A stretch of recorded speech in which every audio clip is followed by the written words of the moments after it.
Isometric push-up is an advanced version of a push-up where you're focusing more on each arm. So from here, you're going to have your hands wide apart, wider than shoulder width. And from there, extend your legs backwards, like you're in a plank with a wide stance.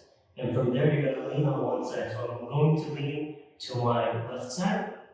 So lean and keep the straight arm straight, the right arm straight. From there, lower down, back up, and switch to the other side, back up. Now the key here is to keep your shoulders close. So for example, when I lean over to my left arm, I'm going to keep that shoulder close to my body. I'm not going to let it flare out. So this is what flaring out looks like, which is not good for your wrists. Instead, I'm going to keep my shoulders closer to my body. And push up, you'll feel your triceps engaging with that push. And push.